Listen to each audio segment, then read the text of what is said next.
Members, I'm going to call the long-term care division to order. We're just waiting on a quorum. Oh, we have a quorum. Excellent. Thank you, All right. Representative Keel. So I need a motion for the minutes from March 2nd. So moved, Madam Chair. Thank you. Representative Cantrell moves the minutes for March 2nd. Any discussion, corrections? Seeing none, all in favor say aye. Aye. Any opposed? Okay, minutes adopted. The first bill up on the agenda is Representative Lippert. So I'll let you move the bill once you get to the table. And that's House File 3654. And it looks like you have 4 testifiers today and some amendments. Yes, Madam Chair, I do. So, Madam Chair, I move that House File 3654 be recommended for re-referral to the Health and Human Services Finance Division. Okay, to your bill, Representative Lippert, do you want to take up the amendments to get it in the proper order before we Yes, discuss it? please. So I'd also like to move the A2 Authors Amendment. Okay, you want to explain the A2 amendment? So the amendments, there are 2 amendments. So one is related to the dates. I'm just getting the dates in the correct order. That's the A3. And the A2 is just a variety of technical details as well as getting into the proper form. Okay, so any discussion on A2, we can discuss it once it's incorporated into the bill. So any questions? Okay, all in favor of the A2 amendment being adopted, say aye. Aye. Aye. Any opposed? Okay, the A2 amendment is adopted. And the A3 amendment, it looks like it's just updating the dates like you said. Correct. Correct. You So wanna I move that? move the A2 Authors Amendment as A- well. A3. Or A3 Authors Amendment as Thank well. you. Thank you. So all in favor of moving the A3 amendment, say aye. Aye. Aye. Any opposed? Okay, the A3 is adopted. Now, to your bill as amended, Representative Lippert. Thank you, Madam Chair and members. Minnesota's Personal Care Assistance Program, which is accessed by 44,000 people, is one of the most cost-effective Medicaid programs in our state, helping older adults and people with disabilities live and work as independently as possible in their communities. The service provided by PCAs, who help with a wide range of personal supports, has been a critical lifeline for thousands of our neighbors, family members, and friends since the 1970s. Today, Minnesota's PCA program and the people who depend on it are in crisis. Over the last 11 years, the program's reimbursement rate has only been increased by $1.56 per hour, an average increase of less than 14 cents per year. Based on 2019 data, the most recent available, the average PCA makes approximately $12.38 an hour, resulting in high turnover, reducing quality, and creating instability in the lives of people with disabilities and older adults. The 2020 Comprehensive PCA reform legislation contains 2 primary elements aimed at stabilizing this critical disability service. The first is a cost-based, data-driven rate framework for PCA services that will better support wages for care providers and increase quality of care for those individuals receiving services. So we heard a version of this proposal in committee last session when we heard Chair Schultz's House File 1225. The rate framework will use workforce and Minnesota market data to recognize the actual cost of providing PCA services and provide the legislature a statutory framework to, over time, build those costs into the system. It would also allow that data to be reevaluated every 2 years so that the PCA program is responsive to the Minnesota economy and maximizes our limited resources to help as many people as possible live safely and work as independently as possible in their communities. In the immediate term, this would increase the PCA rate by 1.65% beginning July 1st, 2020, and help address some of the workforce issues, including the inability of providers to pay overtime to workers with clients who need more than 40 hours of services per week. The 2020 Comprehensive PCA reform legislation also includes a number of industry-driven reforms intended to codify best practices and increase program integrity. The bill raises provider enrollment standards to ensure that new PCA agencies have the resources and infrastructure necessary to provide quality services and support best practices in accounting, record keeping, and compliance. It also increases the frequency with which providers need to demonstrate basic compliance with bond, insurance, and other program participation requirements in order to identify non-compliant providers sooner. Finally, the proposal seeks to increase DHS's recovery rate by shortening periods of time where a provider may operate while out of compliance. So that's a general overview of the bill, Madam Chair and members, and I would invite testifiers to come forward at this time. Okay, I think we're going to hold off on questions until we hear the testimony. So the first up is Jeff Bangsberg.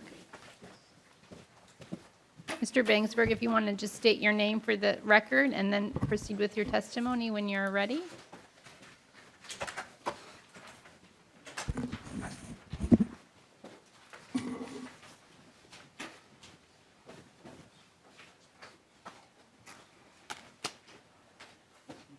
Yep.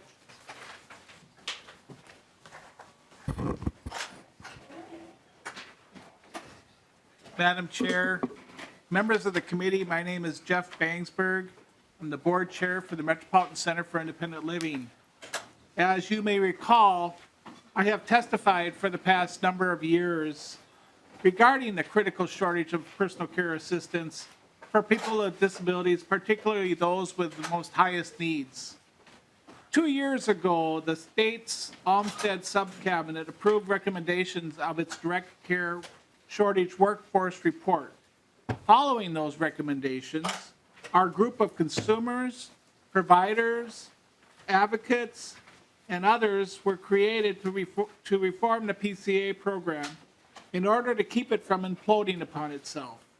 With technical assistance from the Department of Human Services, the PCA Reform Coalition put together a proposal to address this workforce crisis and make the personal care assistant program more sustainable. This proposed legislation addresses 4 essential areas.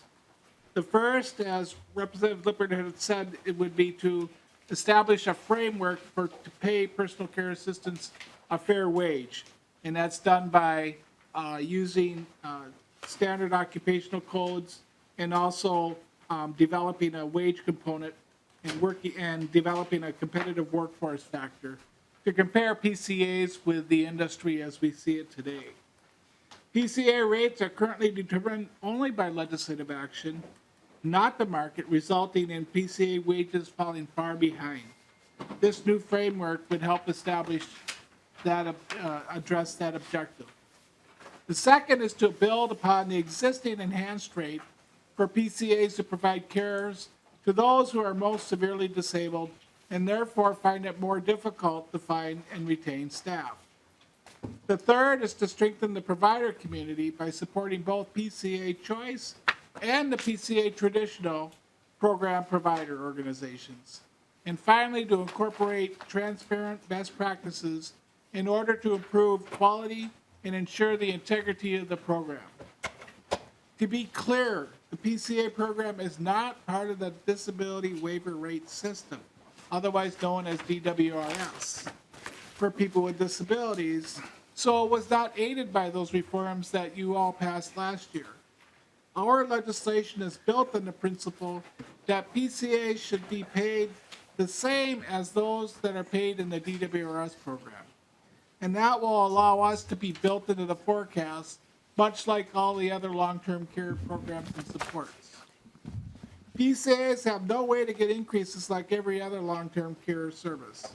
And these increases are much less than all the other long-term care programs, even though we're providing similar, if not more, care to those individuals to get them out of bed in the morning and do the most personal and private cares that a person needs to do. Being a PCA is a rewarding but difficult job. PCA wages have to keep up with the market economy, or the PCA program that began 40 years ago will implode.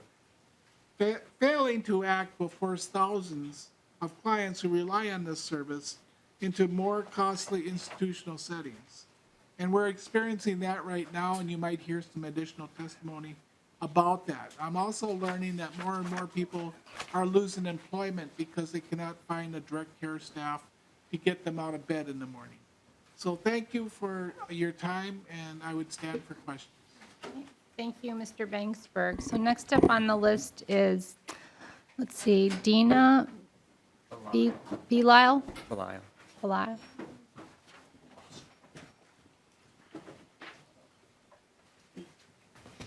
Please state your name for the record and proceed with your testimony, and welcome. Dina Belisle. Madam Chair, members of the committee, my name is Dina Belisle. I'm the president of the Minnesota First Provider Alliance, a statewide association of PCA provider agencies with 150-plus members. I run a small PCA agency from my office in Lakeland, Minnesota, but most importantly, I am the mother to my son Anthony, who is 38 years old and severely disabled. He receives 12 and a half hours of PCA services per day. Due to the severe staffing shortage, especially in the rural areas, both traditional agencies and choice clients are struggling to continue to find staffing. Choice providers are leaning more towards the traditional arena by helping clients find staffing for fear of client safety who are trying to go it alone with limited staff. Choice clients often move to the traditional program after exhausting their resources of family and friends. Traditional service often is the last stop before entering more costly programs. In 2017, DHS data showed us there were 43,000 clients receiving PCA services in Minnesota. That number jumped to 44,000 in 2018, which means at a minimum we needed to find an additional 1,000 PCAs to meet the need of those new clients. Currently, there are over 5,000 unfulfilled PCA job openings in our state. Based on demographic trends, the number of clients receiving PCA services, and the number of PCAs required to serve those clients is expected to continue to increase each year. If we don't find a way to support recruitment and retention of more PCA workers, far too many individuals will go without their assessed PCA service and lose their right to live independently in their home. As a provider who is also a mother, I can tell you there is nothing more frustrating than having to tell clients that we cannot help them, that we are all stretched too thin. We have seen 7 agencies shut their door this past year as a result of not having enough primary staff or backup staffing for their current clients. PCAs are some of the most dedicated, hardworking employees. We see that especially during the winter months with bad weather and extreme temperatures. PCAs often risk their own safety to get to the client's home, knowing they are relying on them to get them in or out of bed with toileting, mobility, performing their complex health needs, medication reminders, preparing their meals. Often that PCA is the only person the client will see all day. These hardworking PCAs deserve to earn a livable wage. I believe House File 3654 would enable us to address the challenge of those already caring for our most vulnerable and assist PCA providers to reach other potential workers who have never considered working as a PCA because of the low wages and lack of benefits. The proposed PCA rate framework will begin to improve reimbursement for the PCA program, resulting in lower staff turnover, which is crucial for many reasons. Familiarity with the client creates the ability to detect a potential health concern early, which is vital to the well-being of the client. The Minnesota First Provider Alliance and the PCA Reform Coalition have worked for 2 years on a variety of proposals and reforms intended to bring stability and sustainability to the PCA program. We are all desperately working together to find solutions to the workforce shortage and establish best practice and higher integrity standards. This bill is an important step in ensuring that thousands of families like mine throughout the state can care for their loved ones. Thank you so much for your support and consideration. Thank you, Ms. Belisle. Next up is Katrina Simmons.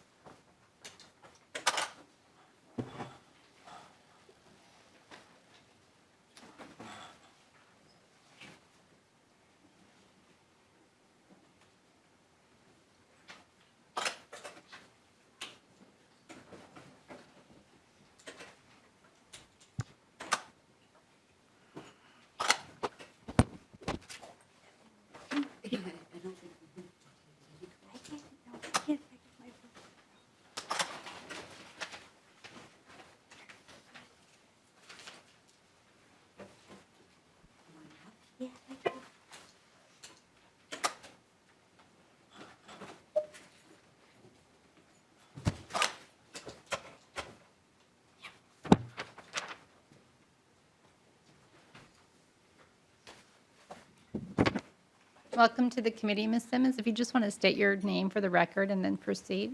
Thank you. My name is Katrina Simons. Simon, sorry. Okay, I'm just going to read my testimony. Chair Schultz and members of the committee, my name is Katrina Simons, and I live with cerebral palsy, which is a developmental disability that impairs motor control and function to a significant degree. I use a power wheelchair for primary mobility. I live in an apartment and I work at a job that I love, which utilizes my skill set and allows me to help others who also live with developmental disabilities.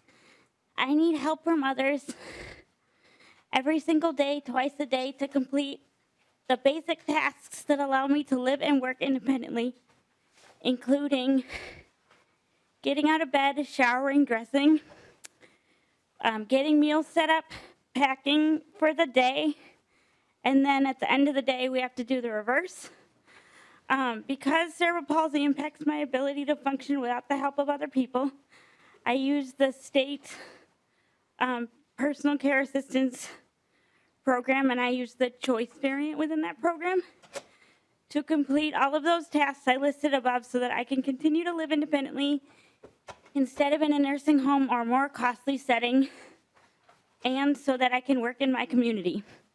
However, because the current wages paid to PCAs are some of the lowest of all available jobs, there is currently a crisis level shortage of PCAs.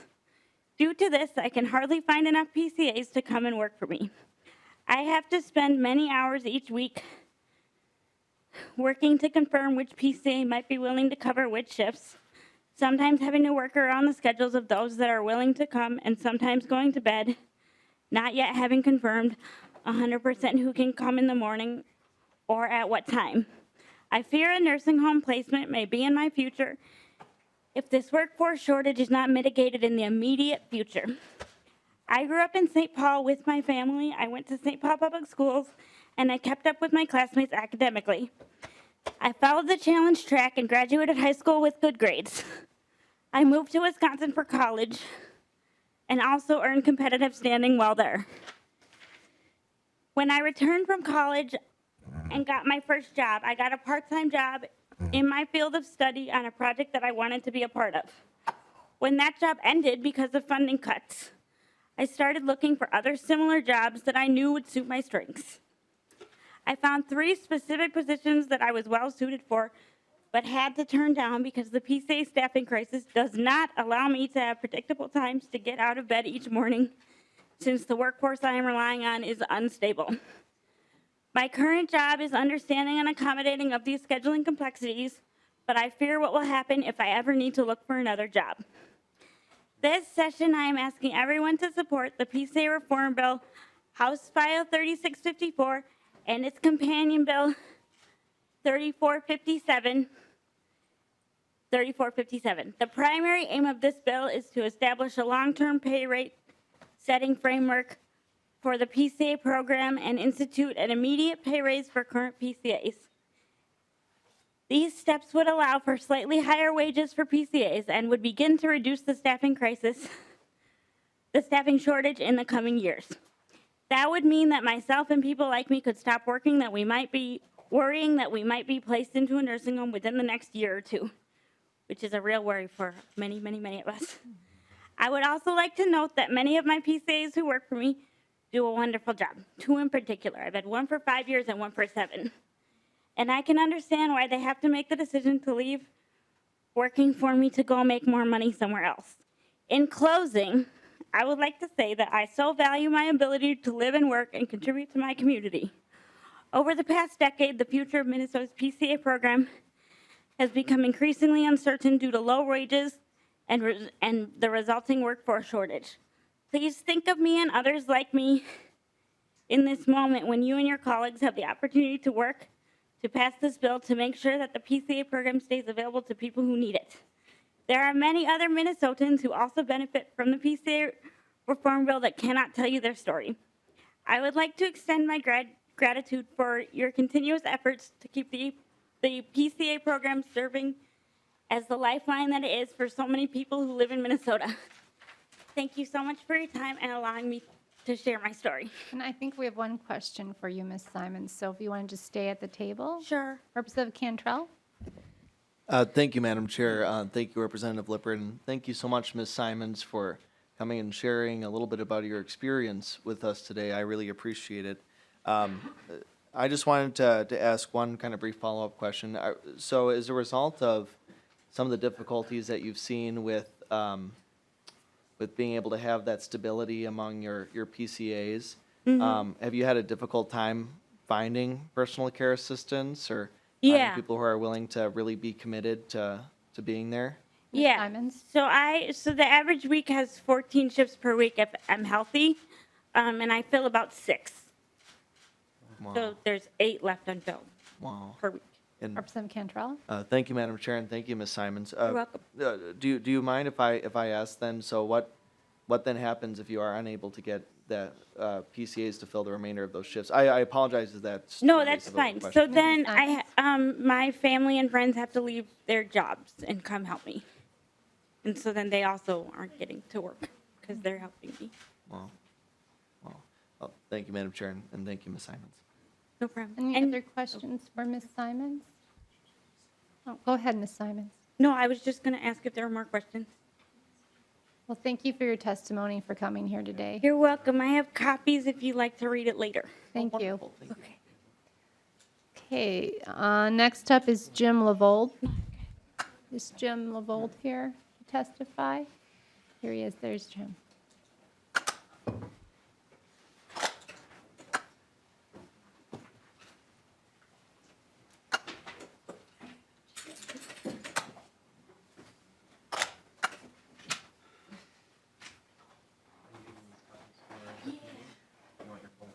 No, you can keep. I have more of those. They're like 30 cents at Staples.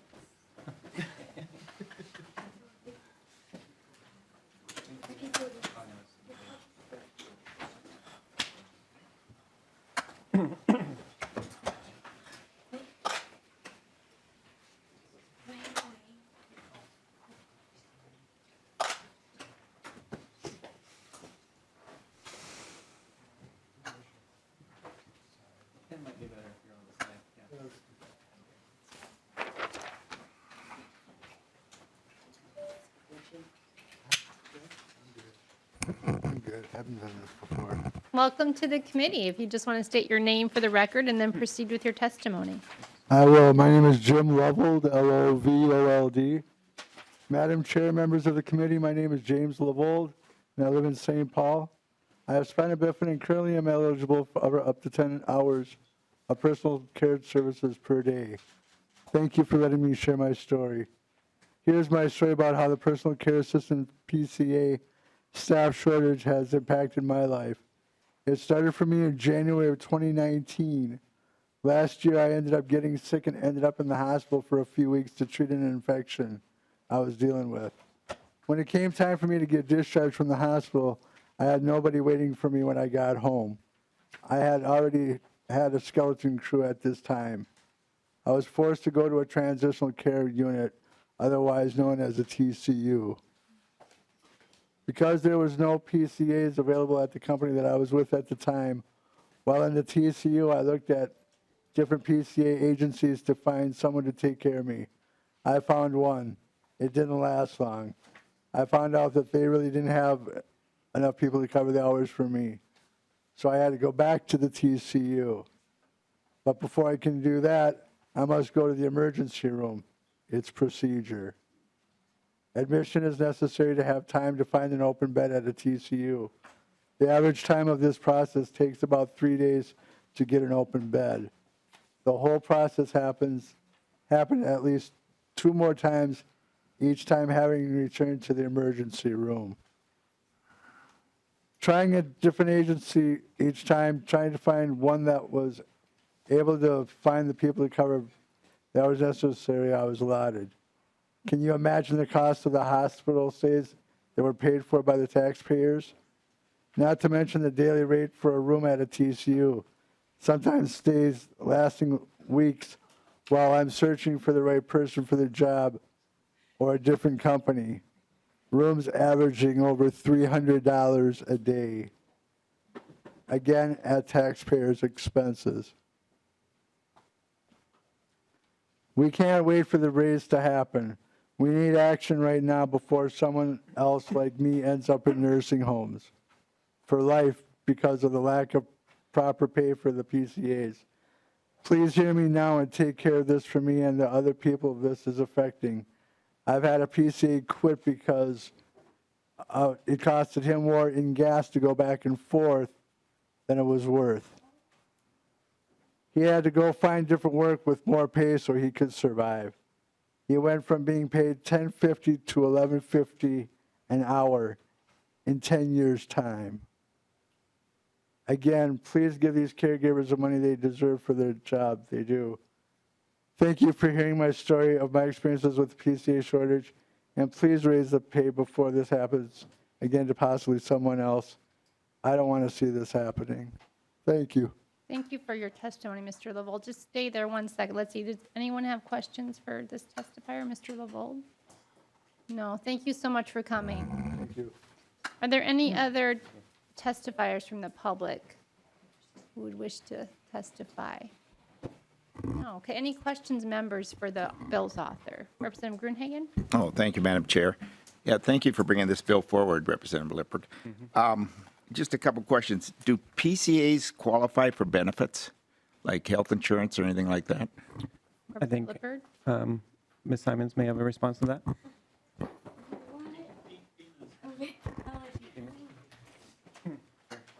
Sorry, I can stand right here. You can sit down, please. I'm sorry, what was the question? Do they qualify for benefits? Representative Gruenhagen, do you want to repeat the question? Okay, Madam Chair. Yeah, just wondering if PCAs qualify for benefits like health insurance or things like that. No health insurance, though I do offer health insurance in my agency, and some agencies do. It's very hard to afford insurance on our low reimbursement rate of $17.80. Under choice, that is represented by the union CBA contract, they do have PTO and holiday under that portion. Under traditional, not so much, because we don't have to follow that union contract, and we just don't have enough. Representative Gruenhagen? Oh, thank you, Madam Chair. Yeah, so you own an agency for PCAs, correct? I do. I provide both traditional and choice services. Representative Gruenhagen? Oh, that's kind of who I wanted to talk to. You know, on page number 7, it talks about the training that's mandated for PCAs. You know, I get concerns out in the rural area by firefighters and some other volunteers about the mandated training, which I'm sure is well intended. But do you find the training to be updated occasionally, or is it duplicative and redundant? In other words, is it a barrier to people entering sometimes, or do you think it's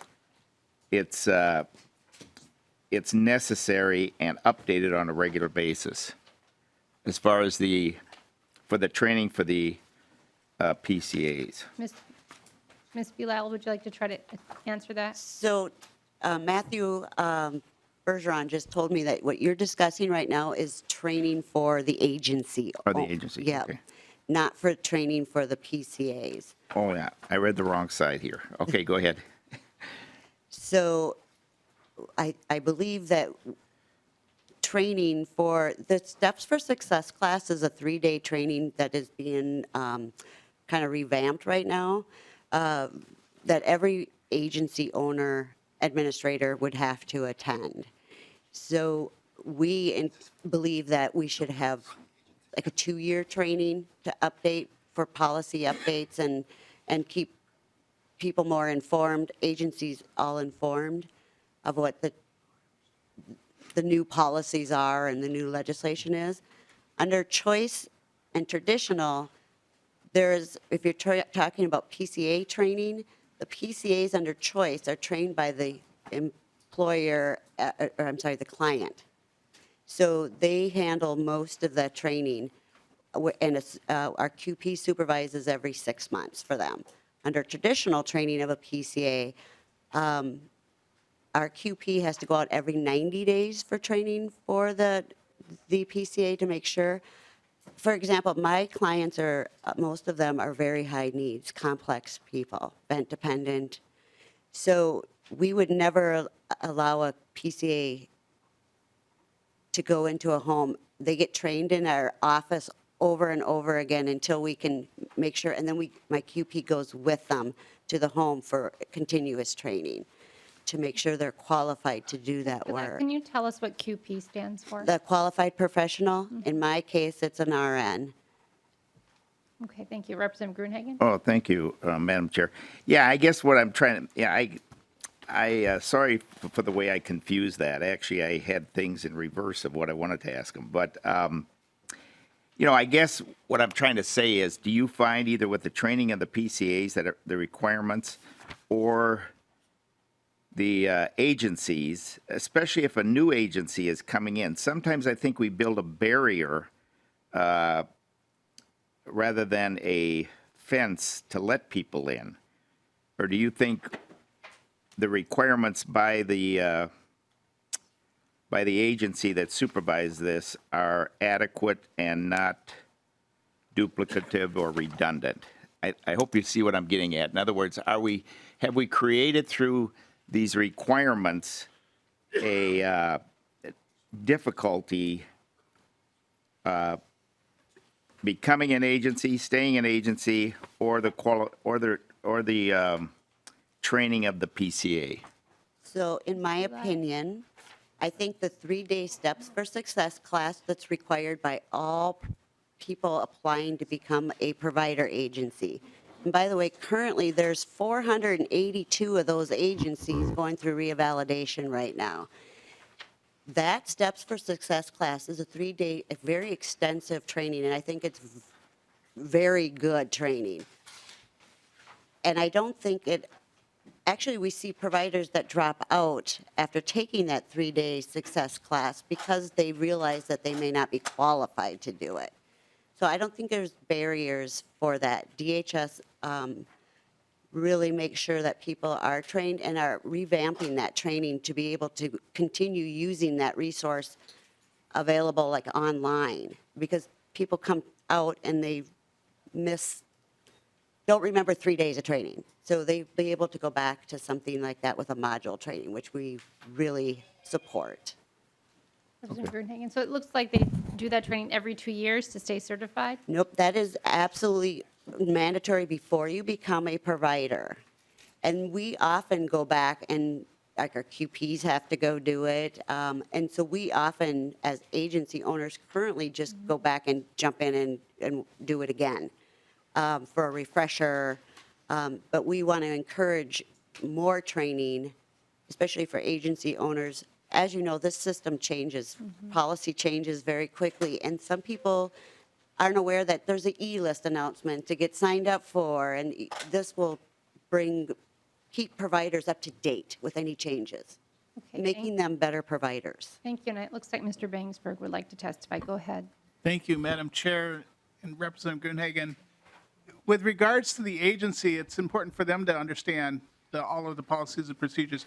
As far as the PCA is concerned, it's always been desired to keep that as flexible as possible.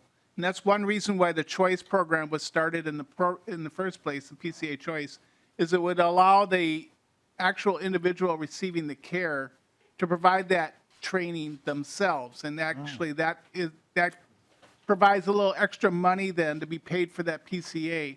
When the agency has to do traditional services, they're responsible for providing that training. Now, the training that you might be concerned about, we really want to have it for those individuals that have very high complex needs or those that require 12 or more hours of care.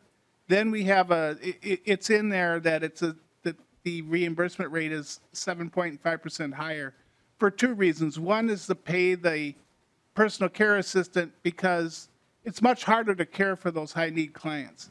And the second reason is because it is a more difficult job, and we want to make sure that those PCAs get that knowledge that they need to do the important things that they need to do to make sure somebody does not get a pressure ulcer or somebody does not get an infection like Jim and go into the hospital. So there is two differences here.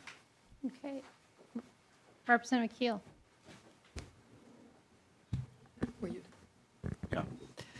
Thank you. Thank you, Madam Chair, and Representative Lippert. This has been a long slog. Mr. Bangsberg, we worked a long time on this. Tell me, I know you have a spouse with you, but tell me what happens to people who someone doesn't show up. Madam Chair, members of the committee, unfortunately, I have lost a few friends that have passed away because of this. That is one reason why I came back to the legislature 4 years ago to start working on this issue. The other unintended consequences that people will get, have to go to the emergency room, as Mr. Lavold had indicated, and go into a transitional care facility, which when we do fiscal notes on this legislation, we can't offset those costs in those fiscal notes, which is thousands and thousands of dollars that would go to an institution as opposed to a personal care assistant. But we want to make sure that those high-need clients have the proper amount of knowledge when they go into a client's home to provide that care, because the individual that I am referring to that lost his life had more complex care needs. And the caregiver just decided not to show up, and unfortunately, that gentleman went without care for the entire weekend and did not survive. So it's a very, very stressful situation. But on the other end of that spectrum, we would like to keep the program, and I know the department wants to keep the program flexible enough so people can train their own direct care staff. So we do not create that barrier, if you will, Madam Chair and Representative Gruenhagen and Representative Keel. Can I add one thing? Sure, go ahead. So what Jeffrey's talking about is mostly the choice program. And a traditional, an agency is responsible for finding that backup and having backup for that client. So we get calls at 6 a.m. on Sunday morning. I better have staff for that person to go in there to get them out of bed. The problem is we no longer have the resources to have somebody on call, which I have done in the past and many of us have. Keep a PCA on call on the weekends, even if they're not working. That safety net was huge for us. We don't have that anymore. So we better have that backup. And that's why so many agencies are shutting down now. So is it because you don't have the backup on call because we just don't have enough PCAs to fill that We don't have enough. on-call demand? Yep. But we go through our roster and beg and see if we can get lucky on a Sunday morning at 5 o'clock or 6 o'clock in the morning. Okay. Representative Keel? Thank you, Madam Chair. I know that in my district, Jeff knows my friend Mickey very well. She's a quadriplegic and runs a PCA service. And the challenges, Representative Gruenhagen, you talked about benefits. Part of the challenges are that they're not big enough to provide the necessarily benefits, because she also serves the Red Lake Nation and the White Earth Nation. And so they have different kinds of benefits. And she tries to match people up with maybe cultural matches or just understanding what the client needs, which I like the choice program because I really think that's important, that the client is educating the caregiver, because there's so many individual things that have to happen for people. But this is going to be a challenge, just to find people that can do this job, that are qualified, and more importantly, that have the passion for it. This is something that you really need the passion for. Caring for people is important. And so thus it also, there does need to be that reimbursement because they have their own costs, and it's very important. So anyway, I just just have worked on this with Mr. Bangsberg too, and this is just a really complicated problem. So I thank you, Mr. Bangsberg, and of course Representative Lippert for bringing this forward, and all the advocates. So thank you. Thank you, Representative Keel. Representative Cantrell? Thank you, Madam Chair, and, I really appreciate Representative Lippert, you working so hard on this issue. As you know from our conversations, I worked as a personal care assistant for 7 years, and actually contemporaneous to my running for the legislature, I still worked as a personal care assistant because it's something that I love to do. Thank you for your service. Well, it's it's been my pleasure. Oh, there you go. This is a prescient conversation, absolutely. Well, as you know, I'm retiring, so we might have, no, I'm kidding, but, so, one question that I wanted to ask you, and I'm sorry, what was your last name? Belial. Have you noticed, Madam Chair, have you noticed, a significant decrease kind of over the last few years in the number of people willing to work as personal care assistants? I started my agency in 2008. And I have aging parents now that are taking care of their adult 50-year-old that have always wanted to stay home, and I can't find one person to come in so they can go get groceries, even to, it is unbelievable how sad it has gotten. And thank you, Madam Chair, and to the testifier. I couldn't agree with you more. It's extremely unfortunate because I know a lot of folks who, they love to serve people and they love to work with people. However, people have to make economic decisions. And not to say it's just kind of an outline of our current predicament that we're in. I worked, as I said, as a personal care assistant for 7 years, and I believe my starting wage was $12.06 an hour, and I ended at $13 flat an hour. Over that span of nearly a decade of working in the same field. And I did that because as you know, it's really something that I think people with a passion for helping folks is drawn to. So in your experience, Madam Chair, to the testifier,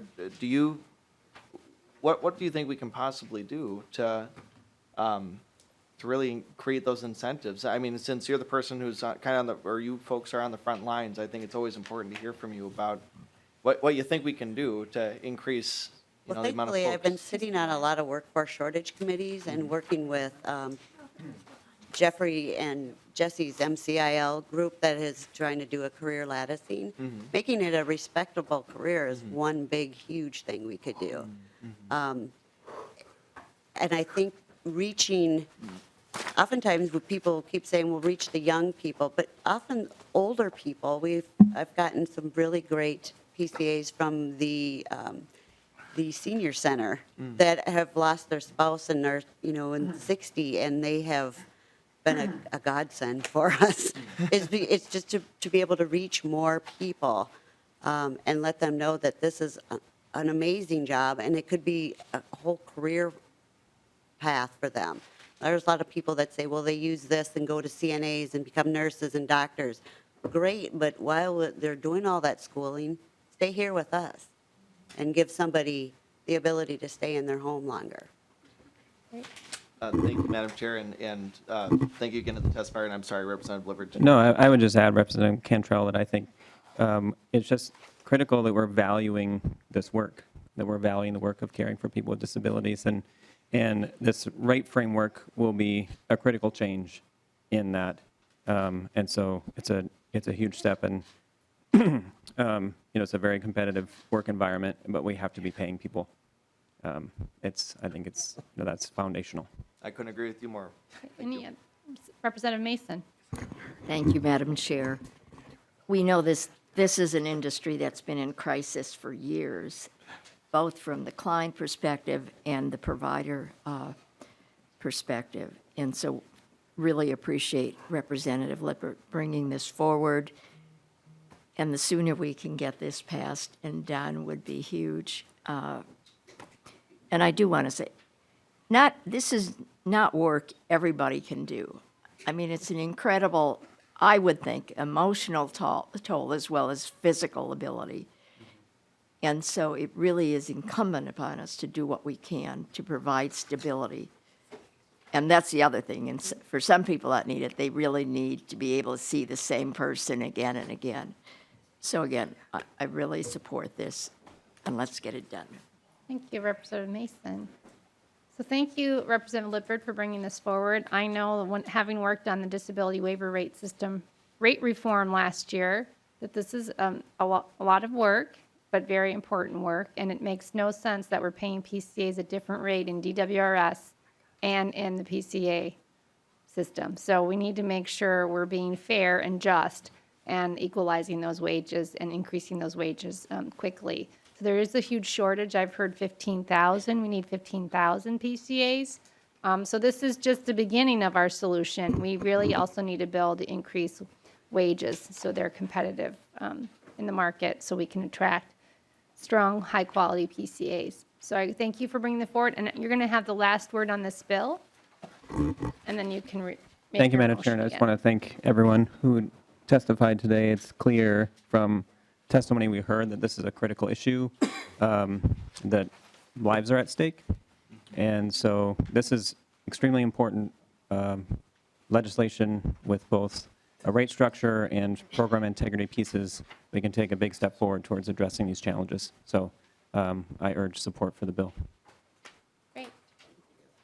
So you want to? So I'll renew my motion that House File 3654 as amended be recommended for re-referral to the Health and Human Services Finance Division. So we need to vote on that motion. All in favor, say aye. Aye. Aye. Any opposed? Okay, motion passes. Thank you, Representative Lippert, and testifiers. Thank you for coming today. Okay, on to Representative Klevorn's bill, House File 2182.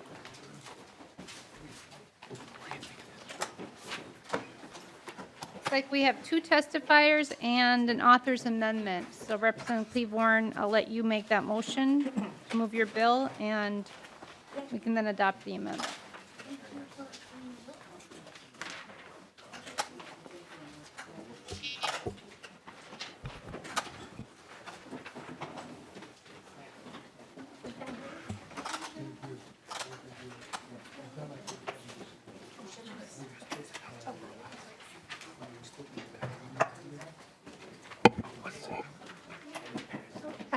I have that, thanks. Thank you, Madam Chair. I've just learned that one of our testifiers is out ill today, taking the advice to stay home when necessary. Good advice. Yeah. Thank you for allowing us to be here today, Chair Schultz. I move that House File 2182 be recommended for re-referral to Health and Human Services Finance Division. Excellent. And would you like to pass or introduce your amendment now to get the bill in order? Yes, please.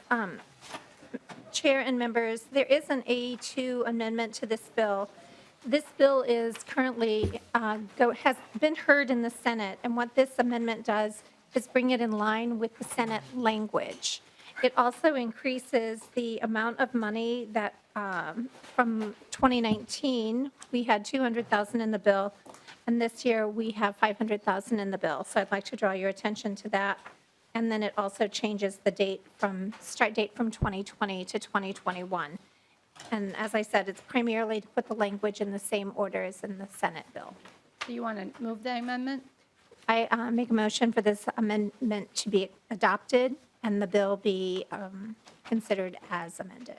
Okay, so the motion is to adopt the A2 amendment to House File 2182. Those in favor signal by saying aye. Aye. Any opposed? Okay, amendment adopted. Now to your bill, Representative Klevorn. Thank you, Madam Chair and As members. House File 2182 was introduced in 2019, and what it does is it helps address the PCA workforce shortage that we just heard in Representative Lippert's bill. It requires Health Force Minnesota to develop a pilot project. It specifies where the pilot projects will be located, and it requires Health Force Minnesota to evaluate the pilot project's impact on healthcare costs, retention of PCAs, as well as the patient and provider's satisfaction. For those in the audience who may not know, Health Force Minnesota is located at Winona State University.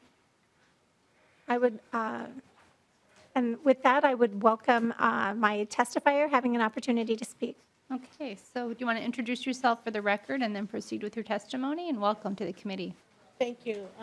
Thank you, Madam Chair and committee members. My name is Diane Drost, and I have prepared something to read to you, so don't get distracted. I am a wife, a mother, and a grandmother, and a retired special ed teacher. As a teacher, I worked for many years advocating for students with physical and health disabilities. Now, as the parent of an adult daughter who has sustained a cervical spinal cord injury, I am advocating for her, along with many others in the spinal cord injury network. Today, they, along with other people living with significant physical and health disabilities in the community, are at great risk. Our families are desperate for help. Many of us are providing care to our loved ones, but as we age, it has become more challenging. My daughter Samantha sustained a high cervical spinal cord injury after her first year of college. Despite this injury, which left her with quadriplegia, she continued on and received a double major in math and economics from Augsburg and is currently working on her master's degree at St. Thomas. She works part-time as a senior analyst at Target. She pays her taxes and has health insurance through her work. The problem is, I'm getting older. And if and when I can no longer care for my daughter, she will be forced to leave home and the community and move into a more restrictive and expensive setting. Sam won't be able to hold a job or maintain family and community involvement if that happens. Early after my daughter's accident, we were able to easily recruit college students to work in our home. However, with the high cost of college, many are now seeking higher paying jobs, which may also offer additional recruitment incentives such as scholarships and loan forgiveness. Our group, Women Staying Strong, is a support group for women who have family members who have sustained spinal cord injuries. While I am a member of Women Staying Strong, and our group has brought this bill to you, we do this as members of a larger community. We need your help. Home care, personal care assistants are the lowest paid workers in the home and community-based services workforce. We have also learned that many of these workers would rather work with others who require less physical demands while receiving equal, if not more, pay. This makes recruitment even more challenging for people in light of the current workforce shortage. People like Sam are limited in their ability to offer recruitment incentives when compared to what larger organizations can offer. Many large organizations and agencies have internal staff and resources needed to apply for grants and foundation dollars, along with other funding resources, which helps them recruit and retain workers. The workforce shortage also exists in other industries in our state. College students who are enrolled in high-demand programs in advanced manufacturing, agriculture, healthcare services, or information technology at state colleges can apply for workforce development scholarships. Why not offer students in other fields of study similar incentives if they agree to work part-time with our state's most vulnerable citizens while they're in school? Many students have heart and desire to work with our population, but they need to pursue higher paying jobs due to the high cost of college. We need to bring them back. I am also a member of the Olmsted Sub-Cabinet Cross-Agency Direct Care and Support Workforce Shortage Working Group. That's the group that Jeff was talking about. This working group has produced many reports and work plans and has set as strategic priorities of future actions which, if implemented, could produce meaningful progress towards alleviating the direct care and support workforce shortage in Minnesota.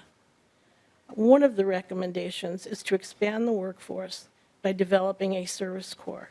Information on this is included in the materials that I've provided to the committee. Last year, we had a bill in the Senate and in the House in which Health Force Minnesota were to develop a pilot program. It made it all the way to the omnibus bill, but it did not get sent to the governor. Our group is asking you that you support the Minnesota Direct Care Service Corps pilot project. This pilot will benefit not only people with disabilities, but also help college students with the high cost of college. We believe that we can mobilize an entire generation of students who would be willing to work as PCAs in home care settings with our most vulnerable and at-risk population. Thank you for allowing me to share my story. Thank you, Ms. Drost. Any questions for the testifier or for the underlying bill? No questions? Well, thank you, Representative Klevorn, for bringing this bill forward again. Would you like to do you have any final remarks that you would like to share with the committee? I would just like to say this is such a wonderful opportunity to connect young people with the needs of our state while helping them pay for their college while they serve our community. But also, too, it raises an awareness all across our state of the needs that people have and the struggles that they may have just having an ordinary life. And as I look at our parents who are serving their children's needs now uncompensated, I just think it's something that we could do that benefits many, many levels of our families and helps bring that next generation of caregivers forward. And it may be an opportunity for Representative Cantrell as well. This is true. Okay, thank you. So that- I'll, Go you're ahead. going to want to make your motion again? Yes, I would just like to renew my motion to re-refer House File 2182 to Health and Human Services as amended. Excellent. All in favor, say aye. Aye. Any opposed? Okay. It's on its way to HHS Finance. Thank you, Motion Madam Chair. adopted. Thank you all. So next week, we're going to take up a variety of different topics, mostly addressing the area of disabilities and tweaking the DWRS framework structure. So members, have a great Monday. Thanks for coming. We're adjourned.